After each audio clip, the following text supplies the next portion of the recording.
A special thank you to each of our subscribers who make this channel possible. Here's today's story. In a dramatic turn of events, Harvard University is embroiled in a fierce confrontation with the Trump administration following a controversial letter sent from the White House.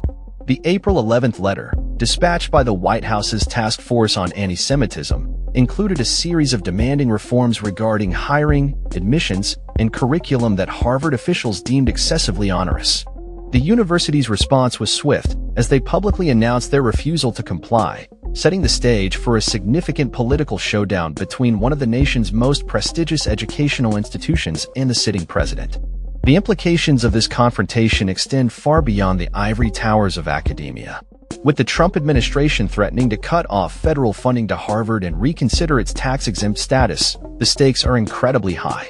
This situation has raised questions about the balance of power between educational institutions and federal authority, particularly in the context of ongoing negotiations between the two parties. Sources indicate that the letter may have been sent prematurely, leading to internal confusion within the Trump administration. According to reports, the letter was deemed unauthorized by a Trump official who reached out to Harvard shortly after the letter's delivery. This revelation has sparked discussions about the administration's communication strategies and the decision-making processes that led to such a public and high-stakes confrontation. The contents of the letter, while authentic, were reportedly mishandled, with some officials believing it was intended for internal circulation rather than as a formal demand to Harvard.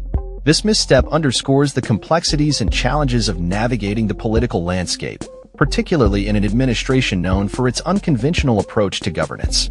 Harvard's decision to stand firm against the administration's demands reflects a broader trend among universities to assert their independence in the face of external pressures. The university had been engaged in dialogue with the task force prior to the letter's arrival, indicating a willingness to negotiate. However, the extreme nature of the demands outlined in the letter led Harvard officials to conclude that a compromise was unattainable. This realization has prompted the university to adopt a more combative stance, positioning itself as a defender of academic freedom against perceived governmental overreach. As this battle unfolds, the ramifications for both Harvard and the Trump administration are significant. For Harvard, the potential loss of federal funding could have dire financial implications, impacting its ability to support students and maintain its programs.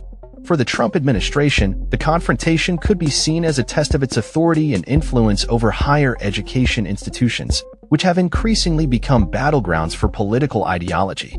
The situation is further complicated by the ongoing national discourse surrounding education, free speech, and the role of government in regulating academic institutions.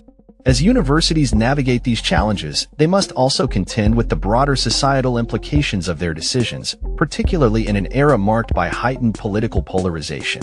In the coming weeks, both parties will likely continue to engage in a war of words, with Harvard's administration taking a strong stance against what it perceives as government overreach.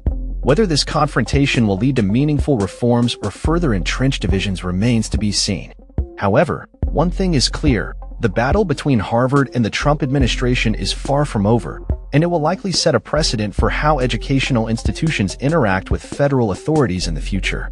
As observers watch closely, the outcomes of this clash could have lasting implications for the future of higher education in America. That's all for this story. We upload videos every day covering many different subjects, so hit that subscribe button to stay informed. Thanks for watching.